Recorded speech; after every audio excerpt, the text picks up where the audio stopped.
Gente, boa tarde a todos, né? A gente está fazendo uma série de seminários, né, dessa forma remota, né? Então, toda semana, basicamente, segundas-feiras à tarde, a gente tem tido, né? Só para explicar para o Jefferson. E nessa perspectiva, né, que eu convidei alguns parceiros de trabalho com quem a gente já fez alguma colaboração, né? E, e já a gente já teve outras apresentações também nessa linha de processamento de imagens, de classificação, de deep learning, né? Então, os alunos da CAP, do Programa de Computação Aplicada, né, são o público-alvo dessa palestra, mas a gente sempre acaba abrindo, né, o convite para participar aqui para os alunos da pós-graduação em censuramento remoto também, né, alguns parceiros do INPE e alguns outros parceiros também de fora, né? Então, eventualmente, pode aparecer mais gente aí. Como que funciona, né? Retomando, os alunos da CAP, né, que precisam marcar presença, eu já peço que escrevam lá só o nome, né, e a situação na CAP, se é mestrado, doutorado, no chat. Só coloca lá que isso é registrado e eu vou passar para o Rafael depois, né, que é o coordenador. E a gente está gravando também, eu já, né, conversei com o Jefferson sobre isso, todas as apresentações têm sido gravadas e a seguir colocadas no canal de divulgação, né, da CAP. Mas qualquer questão sobre isso, a gente pode conversar depois também, viu, Jefferson? Fica à vontade. Não, sem problema, Thales. Beleza. Eu quero agradecer, então, a participação do Dr. Jefferson Alex dos Santos, né, em nome da pós-graduação em computação aplicada do INPE, né, essa apresentação que ele vai fazer.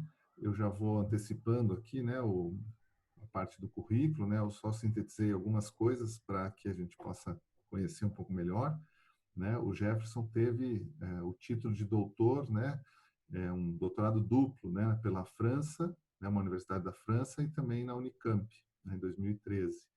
E em seguida ele assumiu como professor, né, do Departamento de Ciência da Computação em Minas Gerais, na Universidade Federal de Minas Gerais, né, o DCC, né, da UFMG. Até hoje continua lá, né? Além disso, ele é bolsista de produtividade desde o ano de 2016 e também, né, foi daí que a gente acho que começou a trabalhar, né, a conversar um pouco. Ele é fundador e coordena o Laboratório de Reconhecimento de Padrões para Observação da Terra, né? Então, mistura aí um pouco de reconhecimento de padrões com a parte de sensoramento remoto e observação da Terra. Tá? O link, né, para o laboratório está lá no convite dessa palestra. E também a gente vai disponibilizar isso depois também, só para ficar claro, né? Eu já naveguei nesse site, tem materiais, tem datasets, tem os artigos do grupo dele, tá? E só para fechar, né? Ele tem mais de 10 anos de experiência no desenvolvimento de técnicas de reconhecimento de padrões, né, e aplicações de sensoramento remoto, né, da parte agrícola, monitoramento ambiental e tal, né? Então, agora ele vou passar a palavra, né, para o Dr. Jefferson, né, e ele pode conversar com vocês. A nosso esquema aqui, como é virtual, né, a gente, em geral, todos tem seguido essa linha de colocar o seu microfone no mudo, desabilitar a câmera. Ao final da apresentação, né, se puder, aí mais ou menos entre 40, 50 minutos, 50, uma hora, né, não tem muito limite assim, mas para não estourar muito nesse tempo, a gente pode fazer o seguinte: se quem dos participantes quiser perguntar utilizando o chat, pode colocar lá uma pergunta, né? Ou a gente pode também abrir a palavra. Se a pessoa se sentir à vontade para falar, não tem problema nenhum, só, né, mandar aí, abrir o microfone, pedir a palavra e ao final a gente abre para as perguntas, tá? Para ficar dessa forma. Tá bom, Jefferson? Fica à vontade, então, pode conversar aí, as pessoas estão chegando, eu vou organizando aqui, mas a maior parte dos participantes realmente já está presente. Obrigado, Thales. Então, agradecer a oportunidade, né, de falar aí para o seu público, para os seus alunos. Você está me escutando bem? Sim, dá para escutar, ver os slides. Tudo certo. Beleza. Então, obrigado. Agradeço a presença de todos aí, né, nessa apresentação. Eu vou falar sobre segmentação semântica. Uma olhadinha no link que você mandou, que tinha outras apresentações, né, desse ciclo de palestras. Eu vi que o Raul Feitosa já apresentou, né? Então, o pessoal já está mais ou menos acostumado a ouvir falar de deep learning, né, esses termos aí. Eu vou continuar falando um pouquinho disso, né? Mas com a outra pegada, tá? Então, eu organizei a apresentação aqui em 4 partes. Elas não estão divididas de forma igual no tempo e na profundidade que eu vou abordar os assuntos, né? Mas a ideia aqui é dar uma visão geral da evolução, né, que tem acontecido nessa área de segmentação semântica, né? E com foco no contexto de sensoriamento remoto. Então, eu vou falar brevemente a motivação, né, a definição e algumas dificuldades, né, que se tem aí para lidar com isso, com esse problema. Vou falar do que era o mais comum até pouco tempo atrás, né, que é importante deixar claro que eu não acredito que as técnicas mais clássicas elas não servem mais para nada, né? Acho que é importante deixar claro que elas têm utilidade para várias aplicações, ainda elas resolvem bem o problema, né? Mas elas não compõem o estado da arte na maioria das aplicações onde você tem dados para treinamento, né? O aprendizado supervisionado para segmentação. Depois vou falar um pouquinho do estado da arte. Ali eu vou pegar um pouco do passado recente, tá? Nesse presente aí. E depois eu vou falar de perspectivas e desafios e oportunidades de pesquisa que eu enxergo, já que a gente está aqui falando para alunos de pós, né? Então, eu vou falar sobre desafios, perspectivas e oportunidades que eu enxergo nessa área que se desenvolveu bastante nos últimos anos. Então, bom, primeira coisa, o que é segmentação de imagem? Eu imagino que esse conceito não é novidade para ninguém aqui, né? A maioria já deve ter se deparado com isso, então, mas cabe aqui a gente iniciar com a definição aqui clássica do livro do Gonzalez, né? Segmentação seria então o processo de dividir uma imagem digital, em múltiplas regiões, conjunto de pixels, né, ou objetos, com o objetivo de simplificar ou mudar a representação de uma imagem para facilitar a sua análise, tá? Bom, e aplicações de segmentação de imagens tem muitas, né? A tarefa clássica de processamento de imagens, né? Então você pode usar isso para imagens comuns e no caso do sensoriamento remoto, muito comumente você usa isso para facilitar a representação. Tem uma área grande que se desenvolveu relativamente recente, que é o Geobia, né?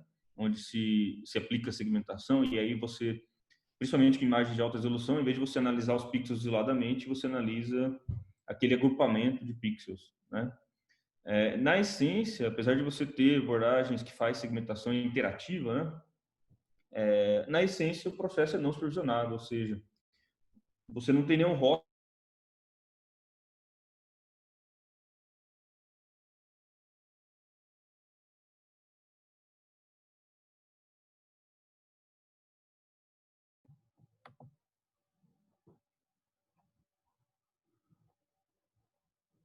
Pessoal, não sei se parou.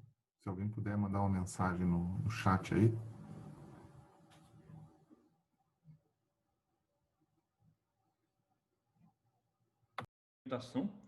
E aí a literatura é vasta nessa área, né? Uma área que ainda, apesar de ela já está é um problema não resolvido, né? Mas ela já tem várias abordagens clássicas e conhecidas, né? Você tem formas aí, watershed, Minshift, métodos baseados em grafos. Você tem segmentação por pixel, né? Então, é uma forma de você gerar, dado uma imagem, uma representação daquela imagem a partir de regiões segmentadas, né? De segmentos. Depois você tem uma etapa de extração de características, onde você analisa os polígonos e regiões obtidas com a segmentação. E aí, no nosso caso, aqui no sensoriamento remoto, a gente vai tentar extrair informações espectrais ou de cor, né, dependendo das bandas que você tiver, textura e, eventualmente, principalmente alvos urbanos, né, extrair informação de forma. Aí tem N algoritmos, a literatura é bem vasta também, tá, para realizar essas etapas. E, por fim, né, você vai aplicar alguma abordagem de classificação supervisionada. Então, por que que a gente chama essa segmentação semântica de shallow, né? Porque o aprendizado de features, né, e a segmentação, elas não são de forma integrada, você só tem uma camada de decisão que é superficial, né? Você não tem esse poder de profundidade em cima das características que são aprendidas, né? Você não aprende as características de fato, tá? Seus algoritmos já pré-determinados. Então, isso exige que você tenha que ter um conhecimento bem definido da aplicação que você está lidando, né? Para saber, por exemplo, se as características mais apropriadas para aquela aplicação são de textura, são algum tipo de combinação de cor ou de bandas, como NDVI, por exemplo, índices, né, vegetativos ou coisas do tipo.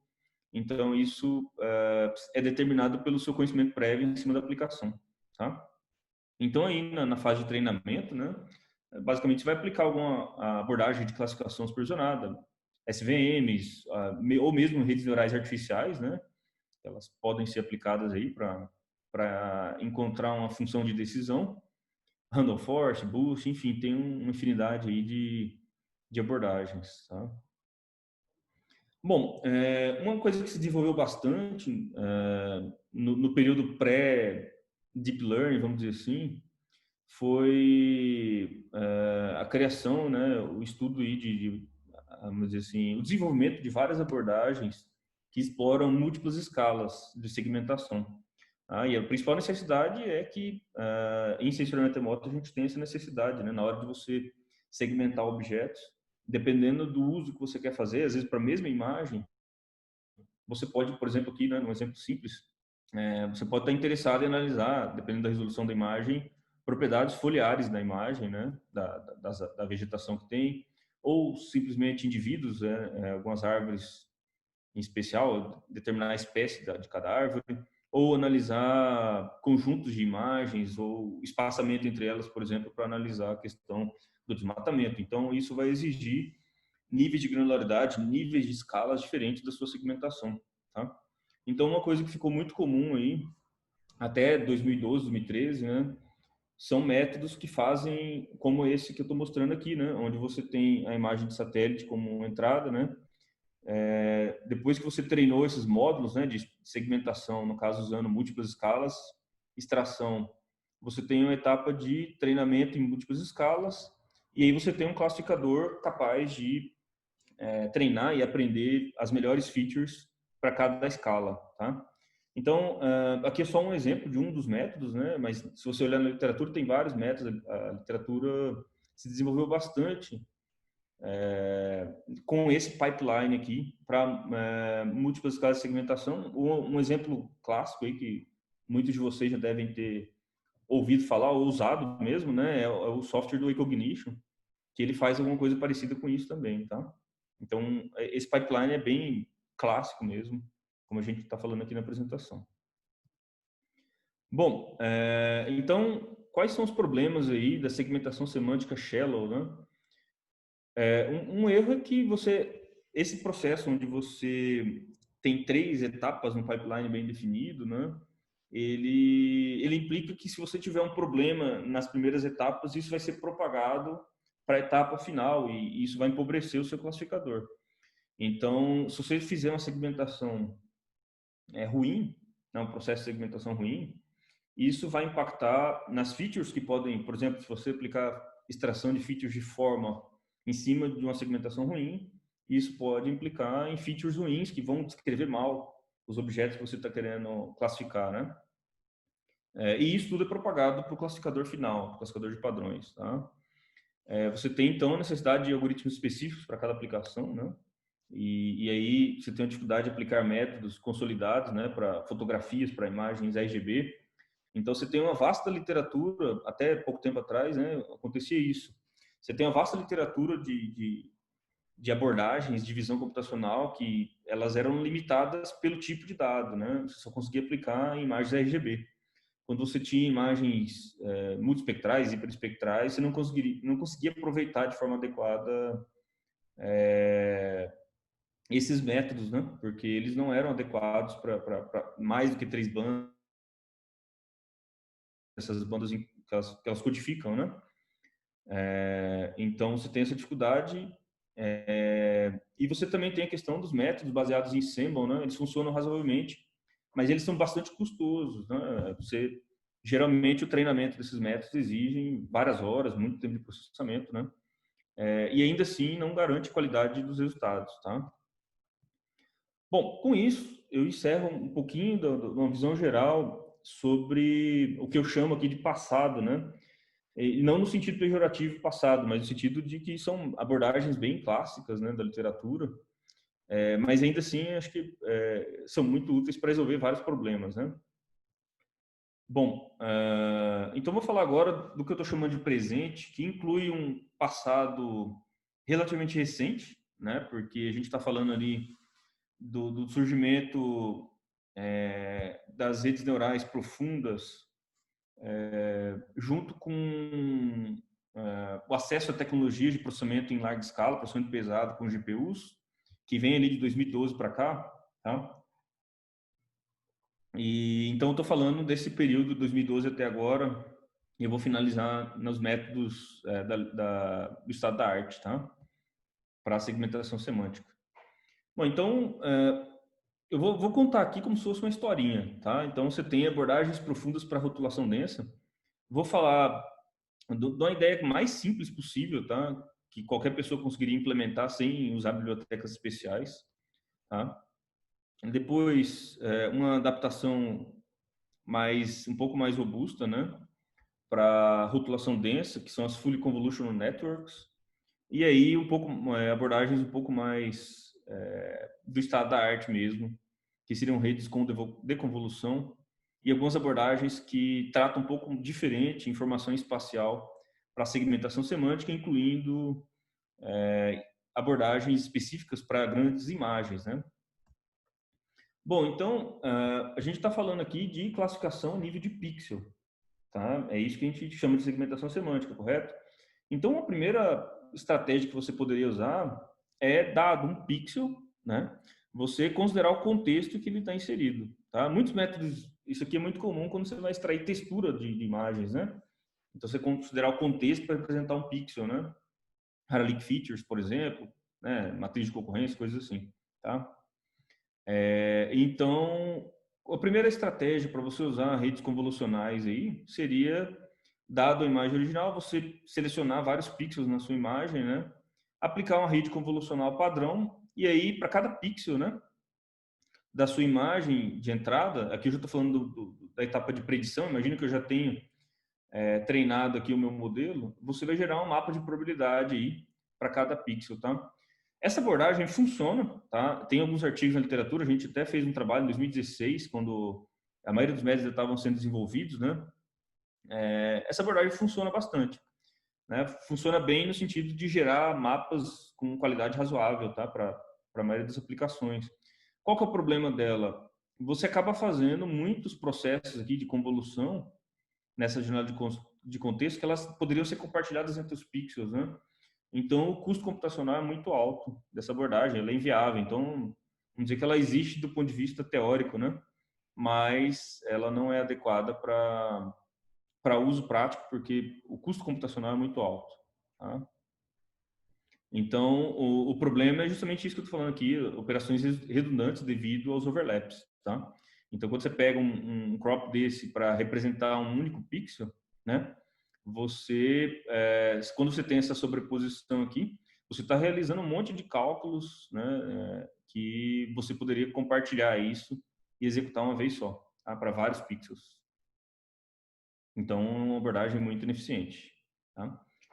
Bom, então, a primeira abordagem mais útil na prática, né, que você conseguiria utilizar na prática, seria esse método, né, baseado nas redes Fully Convolution, né, proposto aí em 2015 no CVPR, né. Então, a ideia aqui seria você ter um backbone, ou seja, você tem camadas convolucionais comuns a qualquer método qualquer rede convolucional padrão, né? E na medida que, para quem, imagino que vocês já viram várias palestras, né, pelo que eu vi, por isso que eu não vou me ater muito à parte de convolução, os detalhes técnicos aqui, né? Mas vocês lembram aí que uma rede convolucional, né? Não necessariamente fully, né? O que ela tem? Você tem várias camadas convolucionais, onde você aprende as features, correto? Aprende filtros convolucionais, tá? Que eles vão, dependendo do jeito que você configurar a rede, você vai ter filtros que vão preservar determinados tipos de borda, ou combinações de cores, né? Ou, no caso de imagens de sensoriamento remoto, diferentes combinações aí de bandas espectrais, tá? Então, são as camadas convolucionais. Depois dessas camadas, elas, numa rede convolucional normal, você vai ter uma camada softmax ali, alguma coisa do tipo, que vai te gerar um score, né, com uma predição para aquela imagem toda. No caso das fully convolutional, você tem, como o próprio nome diz, todas as camadas convolucionais. No final, no caso dessa primeira rede que a gente vai ver, você tem uma espécie de interpolação, porque na medida que você vai aplicando as convoluções, você vai reduzindo o tamanho da imagem, né? Então, você tem que fazer a reconstrução dela para o aspecto original, para as dimensões originais. Então, aqui você tem que fazer um passo de interpolação, tá? Bom, então aqui tem, né, só um exemplo mostrando, né, como que você faz aí, como que é o processo, né, de transformar tá bom? Essa aqui é a ideia, tá? Então, você substitui as camadas fully connected do final da rede por camadas convolucionais. Então, é como se ele indicasse uma pequena imagenzinha no final com altas probabilidades aí de serem daquela classe que você está interessado, no caso aqui é um gato, tá? Bom, então, como a última camada tem que ter a mesma resolução da imagem, como eu falei, a gente tem que fazer um upscaling, né? um tipo de processamento para gerar uma imagem da mesma resolução, tá? Então, o processo de upsampling, né, dessa rede, basicamente tem várias formas, né? E aqui só ilustrando algumas interpolações, interpolação bilinear, ou simplesmente preenche com zeros, ou nearest neighbor, tá? No caso aqui desse artigo de 2015, né? A arquitetura padrão da FCN, a ideia é você fazer, né, interpolação, tá? Então, o artigo proposto, ele testa várias abordagens, ele tenta fazer uma reconstrução de 32, né? Direto aqui dessas camadas até o tamanho original, então fazendo uma interpolação, tá? Ou fazendo interpolações graduais aqui dentro. Então, em vez de passar direto para 32, ele primeiro passa para um upsampling de 16 e depois uma de 8, como o exemplo mostra aqui, tá? Então, com isso, ele consegue resultados interessantes, né? E, obviamente, esse método aqui, ele é bem mais eficiente do que aquele que usa os pixels isoladamente, tá? Bom, então, as principais contribuições desse trabalho, né, é que ele popularizou o uso de redes convolucionais end-to-end, né? O que a gente quer dizer com end-to-end, né? Onde você dá uma imagem de entrada e você tem uma imagem de saída, tá? Ao contrário dos métodos shallow que eu mostrei, dos métodos clássicos, né, onde você tem 3 etapas bem separadas, né, segmentação, extração de características e aprendizado da fronteira de decisão, aqui é como se você estivesse aprendendo tudo num pacotão só, né? Você tem a imagem de entrada, você aprende as features mais elementares, as features mais de baixo nível, você aprende relação entre esses pixels, né? E você também aprende a decisão, a como rotular cada pixel ali. Então, é tudo um pacotão integrado, tá? Bom, obviamente vocês já viram aí, eu mencionei alguns problemas que você pode ter, né? Principalmente nessa etapa de upsampling, né? Então, isso foi observado, né? Essa etapa onde você pega o resultado das primeiras convoluções e tem que fazer esse upsampling para gerar a imagem da mesma resolução, isso aí foi observado que não é a melhor estratégia, né? Então, uma forma de você resolver isso é você usar uma espécie de arquitetura espelhada, né? Onde você tem camadas convolucionais, normalmente, igual a rede convolucional normal, né? E depois você reconstrói de forma mais gradual usando uma rede de deconvolução. Tá? Então, é uma arquitetura espelhada. Você começa aprendendo os filtros que vão simplificar as features, né? E depois reconstrói a imagem por meio de deconvoluções, tá? Então, de forma similar, né? Da mesma forma que você tem convoluções para essa camada, o encoder, né? Você tem o processo de deconvolução para o processo de decoder aqui da sua rede, tá? E similar, você tem pooling e você tem o unpooling, né? Na medida que você faz simplificações das suas features, né? Usando pooling, você aplica método de unpooling para a reconstrução, tá? Bom, então, esse processo aqui de deconvolução, ele é feito por meio do que a gente chama de transpose convolution. Tem vários outros nomes, tá? Então, essa convolução transposta, basicamente, ao contrário da convolução, ao invés de você simplificar a informação, né? Você tem uma imagem, você aplica o filtro e gera uma versão ali que processa, né? Que altera aquela informação original. A ideia aqui é você fazer uma espécie de interpolação, aprender quais parâmetros que vão gerar a melhor interpolação para você, tá? Vão gerar uma melhor representação numa resolução maior, tá? Então você vai fazer aí da mesma forma que a convolução, produto interno, né? Só que você vai tentar estimar novos pesos para essa saída, tá? Eu não vou dar muito detalhe, né? Mas eu vou avançar aqui, porque eu não quero ficar muito tempo nesses conceitos, tá? Se alguém tiver alguma dúvida depois, eu estou à disposição para a gente esclarecer, tá, gente? Bom, mas o ponto é que essas redes de convolução, elas melhoraram bastante os resultados, né? Só tem alguns exemplos aqui para imagens normais, né? Então você tem a FCN normal aqui, a Deconvnet. Para vários casos ela melhorou, para alguns ela piora, né? Enfim, mas na maioria dos casos ela melhora o resultado, tá? E ainda tem alguns problemas, né? O principal problema é a dificuldade de convergência. Você aumentou muito o número de camadas, tá? Então isso implica em dificuldades para você fazer o backpropagation, né? Tem um problema de vanishing gradient, que é como que você faz para voltar o gradiente, né? Como é que você faz para, na medida que você aplica o algoritmo de backpropagation, né? Como é que você faz para propagar aquele erro de volta lá para as primeiras camadas, de forma que ela consiga convergir e aprender. Então, isso é dificultado. Por isso que você tem essa dificuldade de convergência da rede, né? E, obviamente, você tem, como você aumentou também, você tem muitos parâmetros, o tempo de treinamento demora muito, tá? Então, esse é um problema das Deconvnets padrão, tá? Por isso que ela não é considerada o estado da arte, foi superada relativamente rápido na literatura, né? Apesar de que o termo Deconvnet pode ser aplicado para as redes mais atuais que a gente tem aí, tá? Bom, e aí a gente chega na Segnet, que ela, de alguma forma, resolve o problema dessas primeiras Deconvnets, né? Essas primeiras ideias que foram propostas, tá? Então, o problema que a gente tem aí, que permanece, né? Sampling. Você tem esse problema que o Deconvnet meio que resolve, né? Só que quando você faz o max pooling, né? A gente perde a informação do elemento que foi utilizado. E uma sacada que o pessoal que propôs a Segnet tem é que você pode guardar essas posições do max pooling. Então, o processo de max pooling, ele simplifica a representação de um filtro, né? De um feature map ali durante o processamento da rede, né? Então, se eu tenho uma imagem dessa aqui internamente na rede, durante o processamento, quando eu aplico o max pooling, eu vou ter um resultado como esse, né? E a sacada do pessoal da Segnet foi guardar essas posições aqui.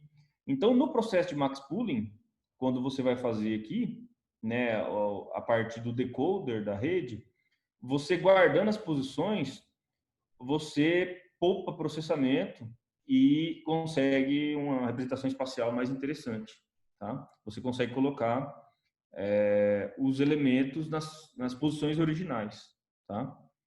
Bom, então, o uso desses índices do pooling do encoder para a reconstrução do decoder é a principal contribuição da Segnet em relação aos outros métodos, né? E isso aí ajuda a facilitar, então, o problema da otimização da rede como um todo. Por quê? Um dos problemas que você tinha na Deconvnet é que você, mesmo com essas camadas de encoder-decoder, né? Você perdia a representação espacial, tá? Você reduzia muito o tamanho da imagem. Depois, quando você começava a reconstruir ela, você não tinha muito parâmetro para reconstrução, né? Usando o pool índices, é como se você transportasse a informação espacial das primeiras camadas, que é mais rica, né? Porque a imagem é maior, para as últimas camadas, tá? Isso favorece bastante o processo de treinamento, converge mais rápido, tá? E se você for ver, é relativamente parecido com a ideia de skip connection que o pessoal usa nas redes de convolução normal, para evitar o vanishing gradient. Tá? Então, o vanishing gradient usa uma estratégia parecida. Então, o Segnet conseguiu facilitar esse processo, conseguiu resolver esse problema usando pooling índices. Tá? Bom, por fim, então, eu queria falar um pouco agora de abordagem um pouco mais atuais, que para segmentação semântica elas são muito relevantes, tá? Que é o conceito de convolução dilatada. Tem outros nomes aí também, a Truth Convolution, você vai achar outros nomes aí na literatura, tá? Então o problema é, de novo, essa questão da perda da informação espacial, que a Segnet de alguma forma resolve com pooling índices, tá? Mas ainda assim, esse problema é grave, né? Você perde muita informação na medida que você vai aplicando as convoluções, você vai gerando uma representação muito pequenininha da sua imagem. Quando você reconstrói, isso aqui é prejudicado, né? Então, uma outra solução, ao invés de usar simplesmente a arquitetura espelhada, né, é você usar convoluções dilatadas, tá? O algoritmo de buracos aí, tá? Então, a convolução dilatada, que tem a fórmula da convolução padrão, tá? Para o sinal 1D, mas basicamente ela acrescenta um item que é esse Rzinho aí, tá? Que é basicamente introduzir zeros entre os valores do filtro, como se você tornasse o filtro um pouco mais espaçado, tá? O efeito disso, né, para ficar mais fácil, é isso aqui, ó. Então, ao invés de usar um filtro 3x3, aqui eu estou usando um filtro 5x5. Só que, do ponto de vista computacional, ele é mais barato de computar porque ele é preenchido com vários zeros. Então, o efeito disso no processo de treinamento, né, quando você aplica esse filtro, é que você aumenta o receptive field, né? Você consegue ter um campo de visão maior. E quando você aplica convolução com um filtro desse na imagem original, você reduz menos a resolução dela de uma camada para outra. Tá? Então, uma abordagem bem interessante. Você não aumenta o tamanho do custo, não aumenta o custo computacional da rede, não aumenta o número de parâmetros e consegue manter proporção do tamanho da imagem. Tá? Então, só para ilustrar aí, né? Você seria a taxa de dilatação, esse Rzinho, né? O efeito é que um kernel 3x3 ele pode virar um kernel 5x5, né? Ou, no caso aqui com esse R igual a 6, né? Ou um kernel aí, sei lá, 9x9, alguma coisa desse tipo, usando o mesmo número de parâmetros. Tá? Então, é uma coisa bem interessante para se usar aí em redes convolucionais, tá? Para segmentação semântica. Só avançar aqui. Bom, o efeito prático disso é que você preserva muito mais a informação espacial do que usando filtros convencionais aí, tá? E sem a necessidade de fazer upsampling, né? Porque o upsampling é que vai fazer você perder a resolução aqui durante o processo. Então, só para ilustrar aqui um exemplo, né? O que acontece, né, com a rede convolucional padrão, tá? Com camada de encoder, você vai diminuindo a imagem, né? Cada convolução que você tem, então você vai ter uma resolução muito menor do que a entrada. Usando filtros com um valor diferente de espaçamento, né, no filtro, você consegue manter a resolução aí muito mais próxima da entrada, tá? Então essa é a ideia aí de usar as convoluções dilatadas, tá?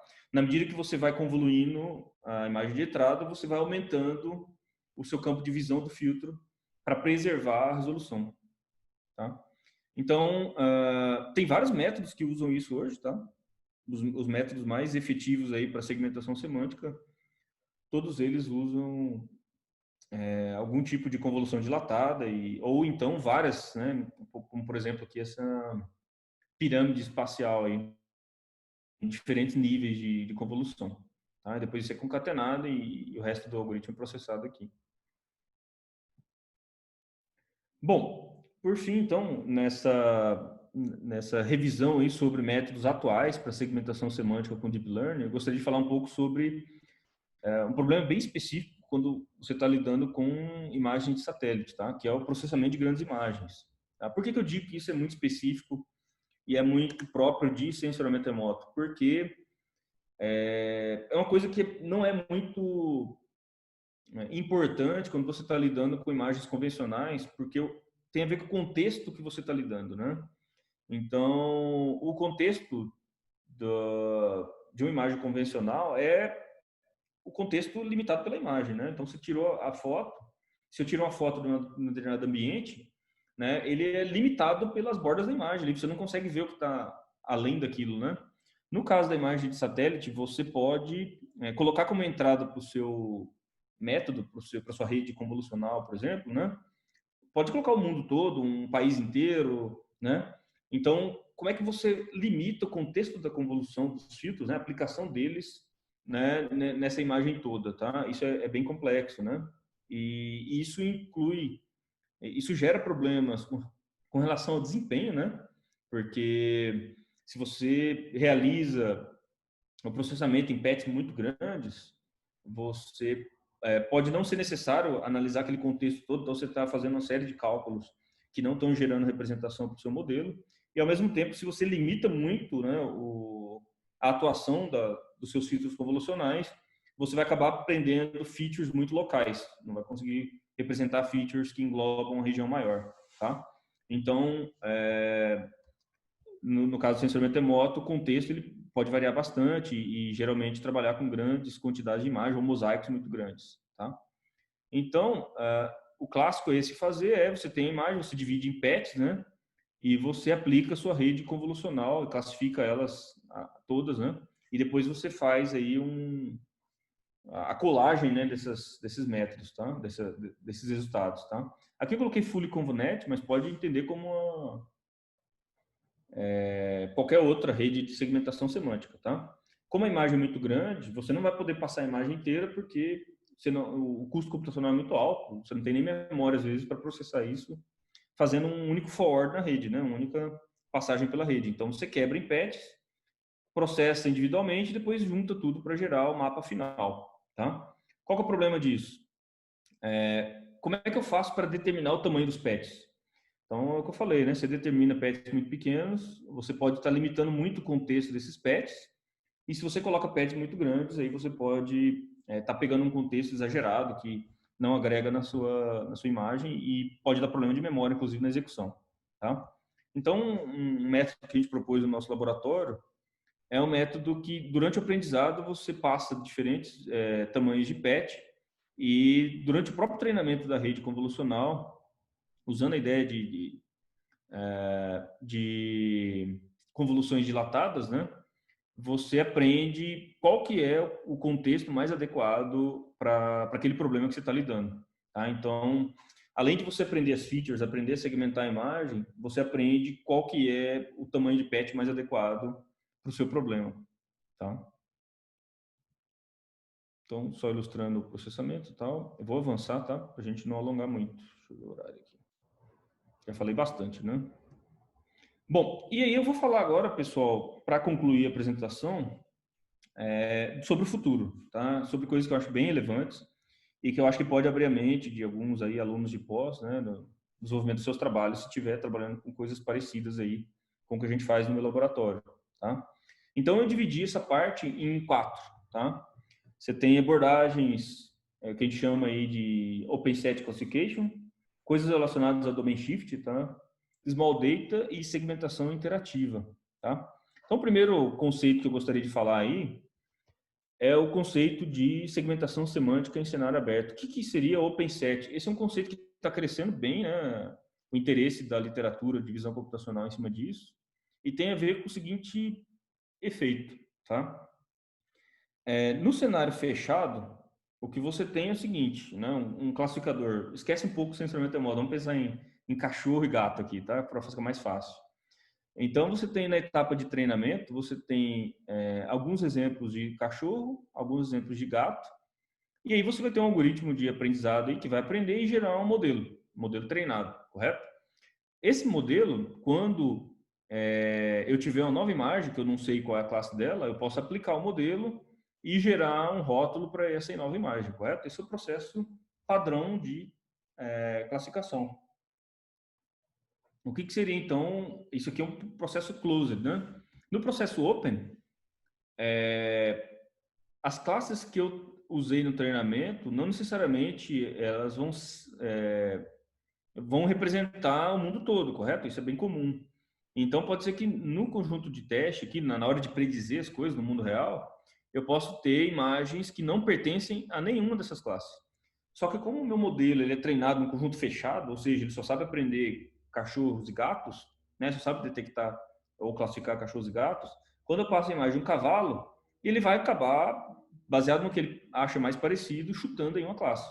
Então, no caso aqui, chutaria dog, por exemplo, tá? Baseado no que ele aprendeu.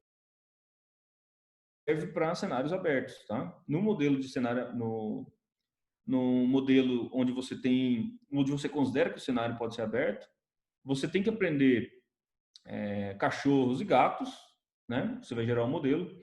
Esse modelo tem que ser capaz de classificar corretamente cachorros e gatos, mas ele também tem que ser capaz de dizer que um determinado objeto, um determinado animal, no caso desse cavalo, ele é de uma classe desconhecida, tá? Então tem uma série de implicações aí para classificação de imagens, classificação de cena. A literatura já está relativamente bem desenvolvida, mas para segmentação semântica isso ainda não é uma realidade, tem muito desafio para ser feito, tá? Para ser tratado. Então, só para ilustrar aqui, né? Para cada cenário desse aqui, a gente simulou, né? Uma classe desconhecida. Imagina que você tem uma imagem onde não aparece nenhum carro, né? Onde a grama é o desconhecido, então dá para simular isso no cenário fechado e desenvolver novos métodos, né? Mas essa é a ideia aqui, usando imagem aérea, né? Imagem de sensor remoto, tá? Bom, para alvos urbanos, talvez não faça tanto sentido, né, a aplicação, mas para dar um exemplo de aplicação prática, onde isso faz muito sentido, eu vou mostrar isso aqui, que é um problema real que a gente tem, uma colaboração aí com o pessoal, com biólogos, tá? O pessoal que monitora a Serra do Cipó, o pessoal que trabalha com fenologia, né? Eles analisam aí a variação da estrutura foliar das plantas aí ao longo do tempo. E aqui a gente tem o quê? Uma imagem da Serra do Cipó, tem um riozinho aqui. Isso aqui é um ground truth, ou seja, algumas amostras de espécies de plantas, que são plantas endêmicas da Serra do Cipó, que os biólogos eles anotaram para a gente, que são do interesse deles. Eles querem descobrir aonde na Serra do Cipó tem outras imagens, outras plantas como essa. Tá? Quando você usa um método de classificação em cenário fechado, o que vai acontecer? Você treinou, aprendeu a segmentar esses indivíduos aqui. Quando você aplica numa outra imagem, ele não sabe, ele não aprendeu o que é um rio, o que é uma estrada. Então ele acaba chutando que essas espécies estão aqui dentro do rio, em cima das pedras, no caminho que tem aqui, tá? Então é uma coisa bizarra que demonstra aí a necessidade de um método em cenário aberto. Além disso, você não vai ter só as espécies que os especialistas anotaram aqui. Tá? Você tem outras espécies.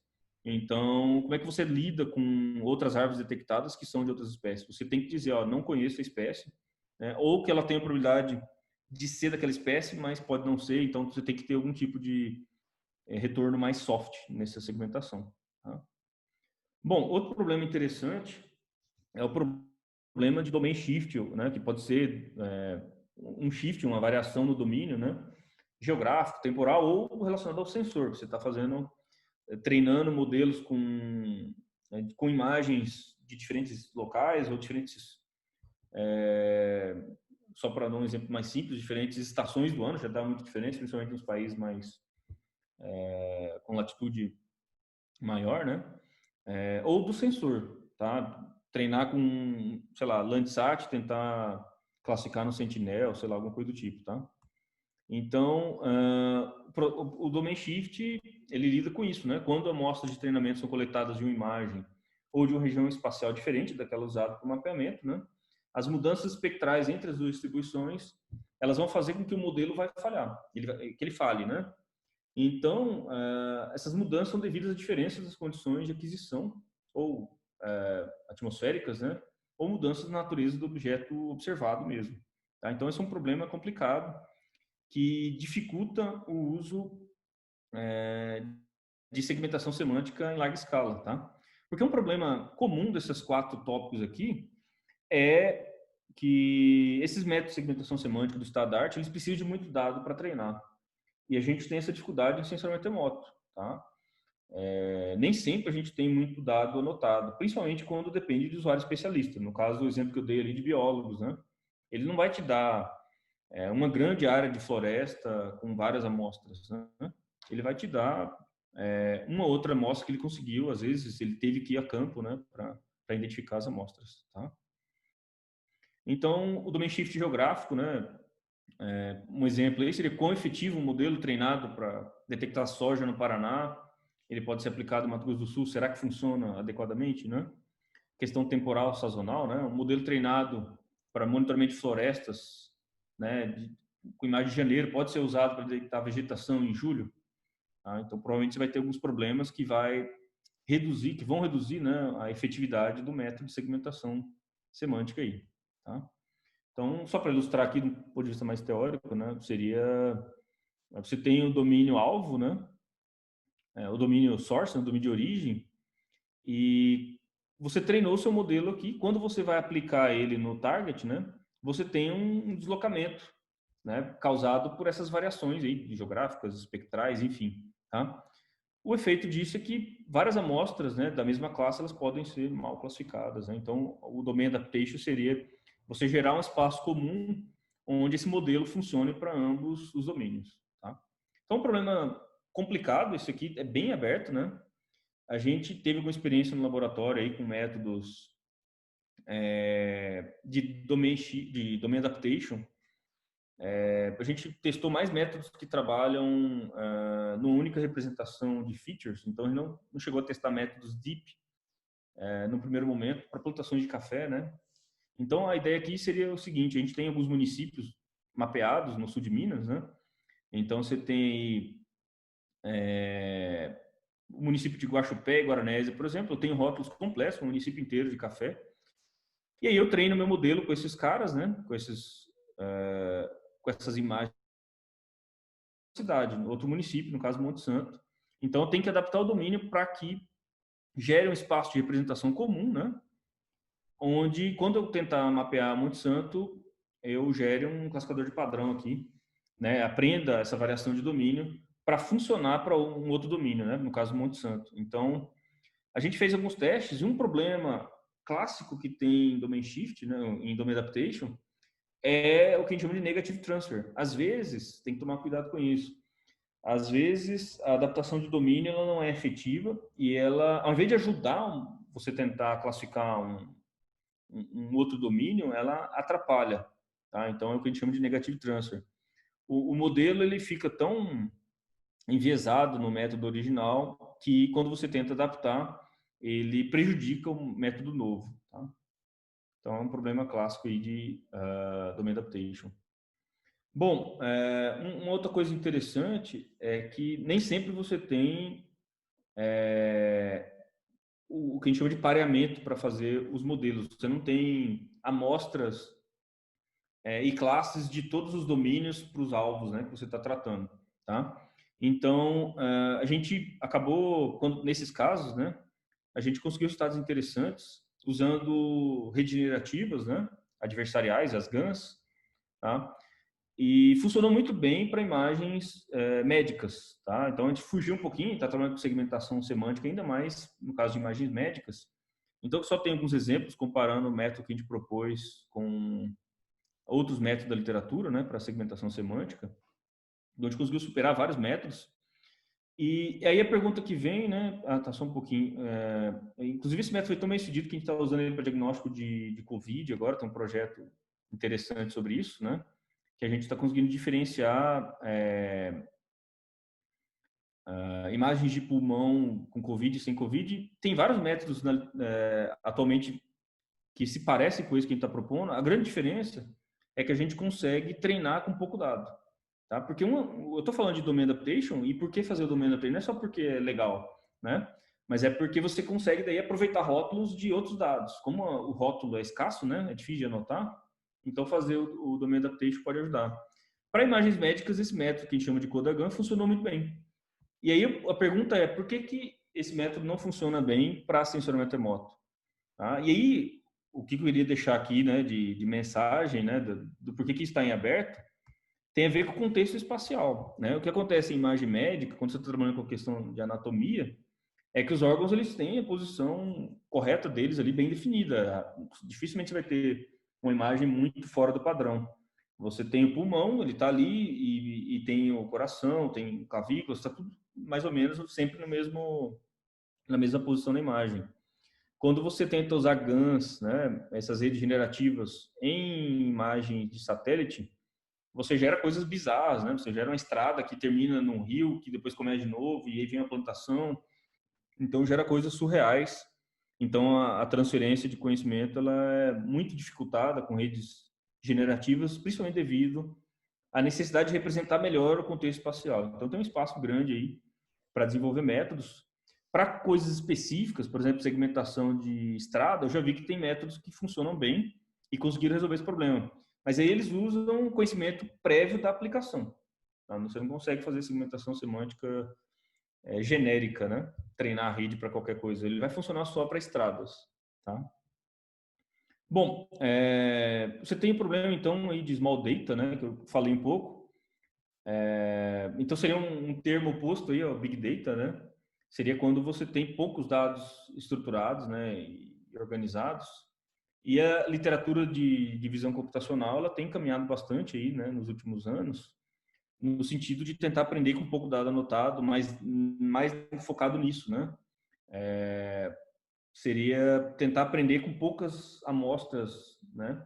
Então seria zero shot, one shot, few shot learning, né? Então, a maioria, você tem muitos métodos focados em classificação de cenas, mas você não tem muitas coisas ainda para segmentação semântica, tá? Então, a pergunta que fica é quantos pixels eu preciso para segmentar adequadamente uma imagem, né? Quantas amostras rotuladas ou quantos polígonos de exemplo, tá? Então, esse é um ponto importante. E também o que eu consigo fazer quando eu tenho somente um determinado pixel ou um conjunto restrito de regiões anotadas, né? Bom, um último conceito e que eu queria expor aqui, né, que eu acho que é importante e está em aberto, é a segmentação interativa, tá? Então, o processo de segmentação interativa, se você for olhar na literatura, tem muitos métodos, tá? De segmentação interativa, até para sensoriamento remoto, para imagens médicas, mas isso ainda não chegou no estado da arte de deep learning, tá? Ainda não tem muitos métodos que fazem segmentação interativa em imagem de sensoriamento remoto, que bota o usuário durante o processo,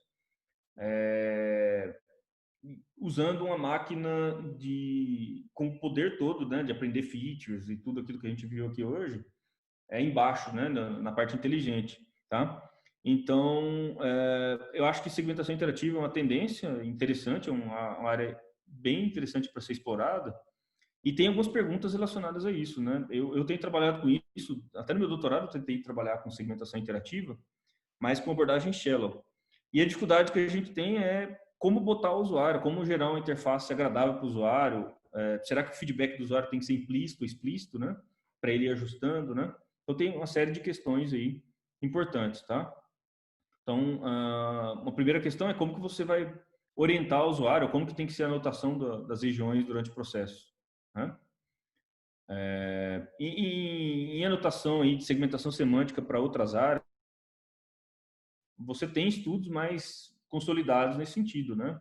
Você tem formas de indicar para o usuário, por exemplo, só um retângulo, né? Ou fazer um contorno mais frouxo em volta, né? Para não ser muito custoso para o usuário, ou ele fazer um delineamento mais apropriado, né? Mas tem métodos que eles começam com a coisa mais grosseira, um weakly supervised, e vai aprendendo e ajustando na medida que o algoritmo aprende, tá? Então, são algumas coisas que eu acho que vale a pena investigar aí como pesquisa, tá? Bom, gente, eu estou um pouco preocupado com o horário, que eu entendo que seria mais ou menos em torno de 1 hora, né, Thales, para a apresentação. Tranquilo, Tá Jefferson. tranquilo? Então eu vou concluir, abrir para perguntas, tá? Então, nesses últimos 15 anos, a gente tem avanços significativos nas técnicas de segmentação semântica, né, de imagem, né? Eu acho que a principal vantagem, né, do deep learning, no caso do sensoriamento remoto, né, é essa questão do end-to-end. Você tem imagem e você aprender a partir da imagem, porque isso faz com que você tire proveito, né, da informação espacial e espectral para aquela aplicação que você está lidando, né? Quando você trata isso com outros tipos de abordagens, você tem que ter um conhecimento muito grande da aplicação e nem sempre isso pode funcionar de maneira adequada, né?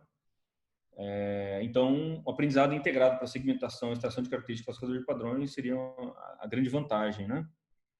Bom, e o principal desafio hoje é aprender com pouco conhecimento sobre as classes, né? Tanto na quantidade de amostras, na diversidade de amostras para cada classe que você conhece, quanto aprender com pouco conhecimento sobre as classes, né? O mundo real, você vai ter classes que você não está prevendo no seu modelo inicialmente. Então, para tornar ele mais robusto, pode ser importante você considerar que o mundo real existe, vai aparecer padrões diferentes para as classes existentes e também vão aparecer classes diferentes para aquele modelo que você treinou inicialmente.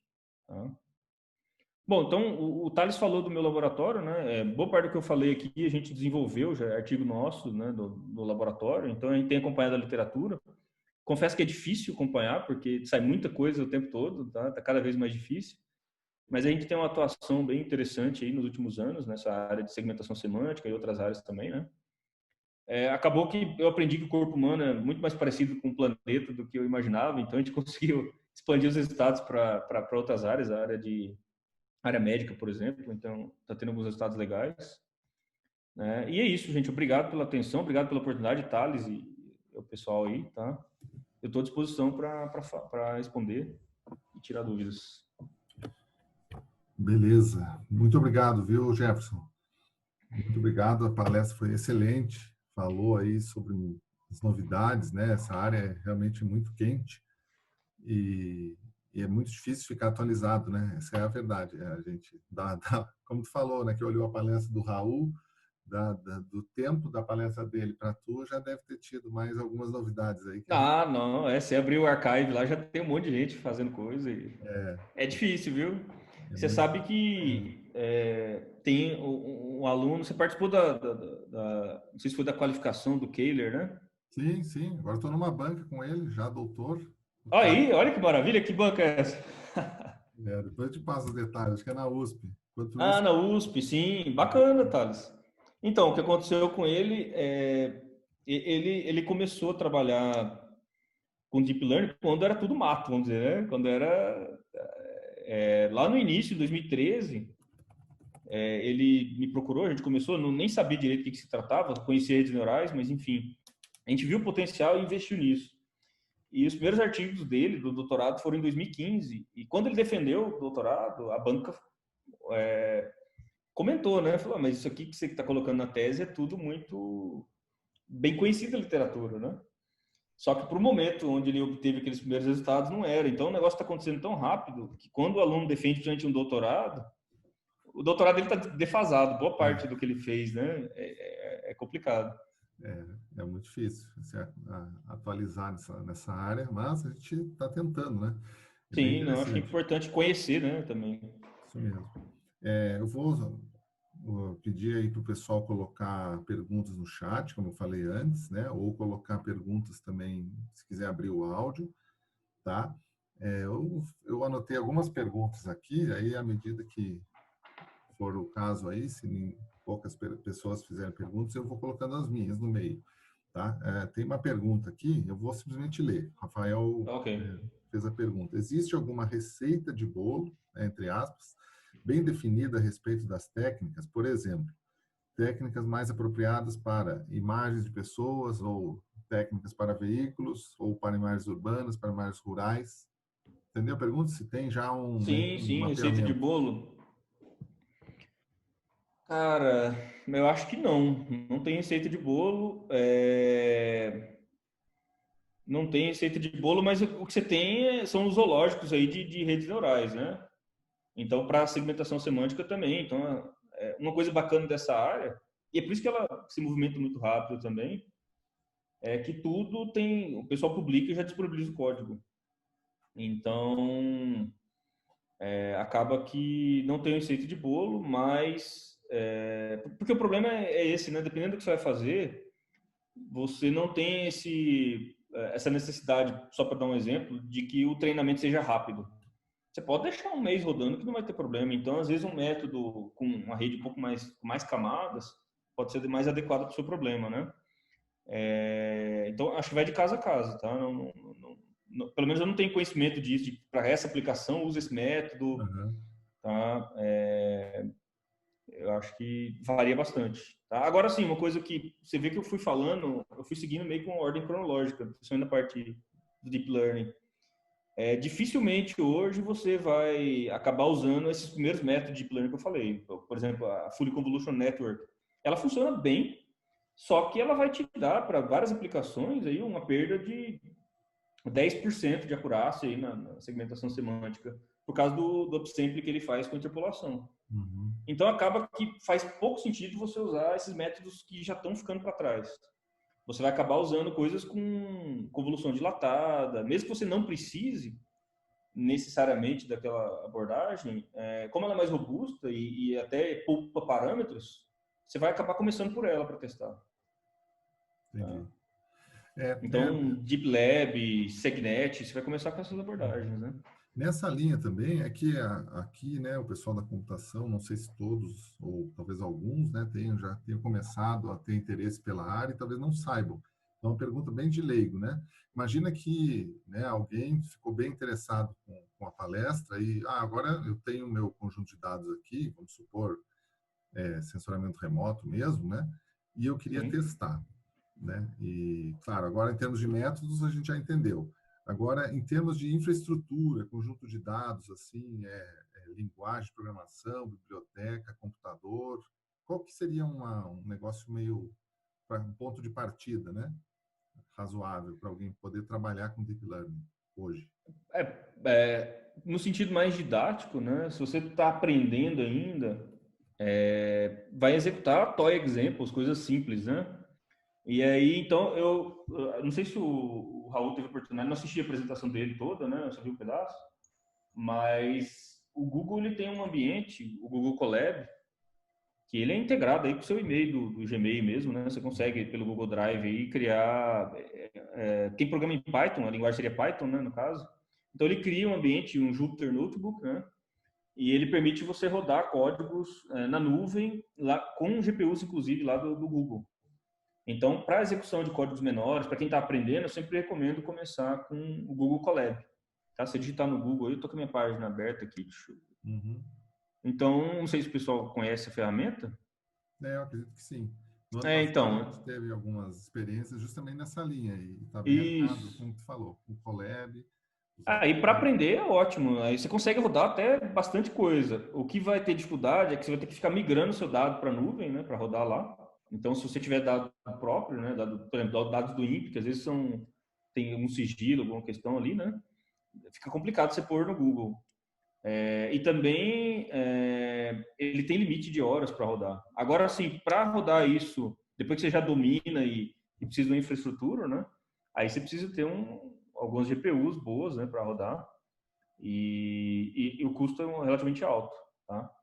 Só que felizmente a própria literatura caminhou para o desenvolvimento de backbones, né, de partes das redes que tem menos parâmetros, tá? E aí o que acontece é que tanto para treinar quanto para fazer predição depois, você consegue usar menos, você não precisa de uma infraestrutura tão grande de GPUs para rodar, né? Entendi. Então é muito comum hoje o pessoal, para algumas aplicações, treinar os modelos e embarcar ele, colocar em dispositivos menores, aí, por exemplo, um Raspberry Pi, alguma coisinha simples. Uhum. Né? O pessoal que trabalha com reconhecimento de face, por exemplo, faz muito isso. Tá? Acopla um Raspberry aí nas câmeras e monitora, né? Obrigado. Eu Vamos não sei lá. se a resposta era dentro disso Não, que é você bem isso queria. aí, cara. Eu acho que é isso aí, para falar a parte prática também, né? A gente é bastante focado nessa parte prática, então é sempre bom saber o dia a dia, né? Tem mais perguntas aí, gente? Vocês podem colocar no chat. Não se acanhem, viu, pessoal? Essa é uma área muito, muito quente, né? Eu olhei as apresentações mesmo, Otávio, justamente para ver se o pessoal já tinha palestra com esse assunto. Então, eu evitei falar muito dos conceitos mais básicos de Sim, convolução e tal, porque eu realmente vi que o teve. Raul caprichou lá, né? A U colocou lá, Apresentou bem. exatamente. Então, eu já estou assumindo que o pessoal assistiu a dele, eu já fiz alguma disciplina, então talvez eu tenha atropelado um pouco alguns momentos. Não, acho que não. Acho que tá ótimo. Eu tenho mais perguntas, eu vou aproveitar, então, o pessoal Vai que lá, manda bala, um né? bate-papo. Vamos fazer um bate-papo aqui, ó. Fica à vontade, viu, gente? Então, é, um caso que a gente tem trabalhado bastante no INPE, hoje em dia, Sim. né, são as séries temporais, tá? Então, ao invés da gente usar, ou ao invés não, só a gente está acostumado, né, a usar somente uma observação de uma imagem, então pega lá como tu falou, né, um índice de vegetação, um Uhum. verde, uma área visível, né? Então seriam 3 bandas ou 5 bandas. A gente tem essa observação e ainda uma frequência, né? Sei lá, eu tenho 20 observações em um ano, né? E aí eu tenho a história desse lugar, dessa observação. Então, assumindo que tudo isso tivesse, né, bem alinhado, né, em termos de tá todo mundo na mesma posição, aquela que eu vi um slide, acho que era a Tuya, a referência que está falando lá, né? Uhum. Tem que estar tudo preservado ali, as coisas, para não induzir resultados estranhos. Mas então vamos supor que tivesse isso tudo homogêneo, né? Tá, a série ela tá bem comportada. O que a gente poderia aplicar em termos de deep learning, né? Essas técnicas novas, como que ela poderia tirar proveito, né, dessa informação além do espaço, que é o contexto, do tempo, né? Uhum. O que você acha É, que está hoje? Bom, eu vi que o Raul falou de LSTM, né, essas coisas. Eu acho que esse tipo de rede, quando você não tem noção do início e do fim da série, você tem uma série que ela está se retroalimentando ali, principalmente se tiver alimentação contínua, né? Você recebeu nova imagem, tem que inserir ali e continuar analisando. Esse tipo de rede recorrente, LSTM lá que o Raul explicou, elas são mais adequadas, né? Agora, no caso aqui, que eu não entrei nesse detalhe, né? Eu usei só segmentação semântica com imagens num único tempo, né? No T0 aí. Se você tiver o conhecimento do intervalo que você está lidando, por exemplo, esse trabalho que a gente faz com os biólogos, fenologia, eles analisam o ciclo da planta, né? Então, eles têm um ciclo bem definido ali. Eles não usam muito o nosso calendário, né? Mas, assim, por exemplo, suponha que seja de janeiro a dezembro, Uhum. tá? Então, você vai ter sempre, cada amostra, cada faixa cada região, né? Ela vai ter como se fosse uma pilha de imagens, onde você tem espaço, né? A parte espacial, e você tem o tempo. Então, aí você consegue treinar uma rede de segmentação semântica com essa pilha toda. Foi o que a gente fez até um artigo com isso, e aí nesse artigo a gente mostra que a rede consegue aprender tanto a parte espacial, segmentar espacialmente, quanto temporalmente. Obviamente, gasta muito parâmetro, né? A rede vai aumentar bastante, você tem uma pilha de dados para processar, mas a gente conseguiu, por exemplo, diferenciar espécies de planta usando a informação espaço-temporal, né? Isso no Cerrado. Então, foi bem interessante. E a gente publicou na Geoscience Remote Science Letters o ano passado. Mas é isso. Aí, no caso, a gente não usou LSTM, nem outro tipo de rede recorrente, porque a gente tem bem delimitado a faixa temporal que a gente está trabalhando, né? Legal, entendi. Tem mais uma pergunta aqui, ó, Luiz Ricardo está falando. Jefferson, parabéns pela palestra, né? E agora a pergunta. Para você, quais são os desafios em Deep Learning no tratamento de imagens de alta qualidade? Como fica o pré-processamento das imagens? Imagens de alta qualidade. Eu não entendi exatamente o que ele quis dizer com isso. De qualidade, se existe aí no seu grupo de pesquisa uma espécie de tratamento dessa imagem para economizar esse custo computacional, porque nem sempre é disponível para a gente, cientista brasileiro, essas máquinas de alto calibre, né? Então, como fica esse processamento todo dia para fazer essas análises? Eu até acredito mesmo, o desafio disso é a anotação, porque muitas vezes os dados vêm mal anotados, ou existe técnicas para fazer isso de maneira não supervisionada, mas a minha questão vai em relação a isso, né? Como que vocês fazem essa otimização? Porque realmente não é simples trabalhar com matrizes gigantescas que o Deep Learning gera em imagens de qualidade altíssima. Uhum. Bom, você está falando da infraestrutura computacional, mais ou menos dentro do que o Thales falou, né? Assim, é caro você manter a infraestrutura. A gente, como pesquisador brasileiro, né, a gente, justamente por ser caro, a gente tem que tentar desenvolver abordagens mais robustas, mais enxutas. Tá? Esse é um desafio até de pesquisa mesmo. A literatura já trabalhou muito com isso, então já tem muita rede enxugada, por exemplo. Tem redes aí que rodam e conseguem ser treinadas usando a GPU do celular, tá? Então, MobileNet é um exemplo aí. E uma questão importante sobre essas redes, né, mesmo para segmentação semântica em larga escala e tal, é que o processo de treinamento, às vezes, é muito custoso, porque você tem que otimizar muito parâmetro, mas depois que a rede está treinada, você consegue rodar ela até numa CPU, tá? Obviamente que ela vai rodar num tempo menor do que se tiver uma GPU boa, porque a GPU ela vai paralelizar, né, a computação dos filtros convolucionais.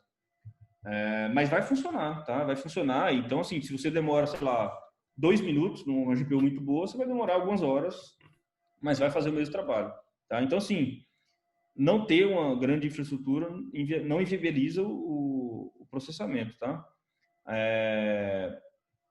Eu acho que tudo vai depender. Você não precisa ter uma super infraestrutura para conseguir resultados relevantes. Tudo vai depender do tempo que você tem para processar, né? Time is money, né? Então, se você quer rodar em menos tempo, aí você tem que montar uma infraestrutura tanto para treinar quanto para usar na prática, para aplicar o modelo treinado, né? Então, mas assim, não inviabiliza a pesquisa, tá, Luiz? É possível você usar. Aqui a gente tem um conjunto razoável de placas de vídeo para treinamento, né? Mas a gente usa de forma bem racional, igual eu falei para o Thales. Os alunos mais novos, aluno de iniciação que está aprendendo a mexer e estudando os métodos, ou está fazendo alguma disciplina, eles nem têm login para essas máquinas, né? Eles vão rodar no Colab, que funciona muito bem, já ajuda bastante, né? E ali a gente usa mais para as pesquisas que já estão mais elaboradas, mais robustas, tá? Assim, mas tem essa questão do custo, tá? A dependência de infraestrutura, sim, existe. Obrigado pela resposta aí, Jefferson. Obrigado, Marcos, também. Né? E deixa os alunos da IC usarem a máquina, pô. A gente deixa quando eles ficam um pouquinho mais experientes, porque a questão, assim, para eles ficarem rodando rede convolucional para classificar gatinho e cachorrinho, aí o Colab funciona muito bem.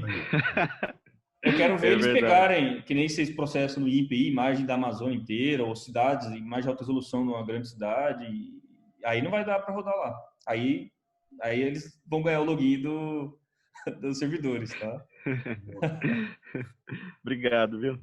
Nada. Luiz. Eu acho que vocês perceberam aí que eu acabei caindo e eu coloquei no chat ali se alguém fez alguma pergunta, mas eu acredito que não. Ninguém fez mais nenhuma pergunta, né? Eu fiz essas duas, já tivemos duas. Eu acho que tá bom, por conta do horário também, para a gente não avançar muito. Então, mais uma vez, Jefferson, muito obrigado, viu, pela excelente palestra. Thales, obrigado pela oportunidade. Tá? Estou à disposição, então.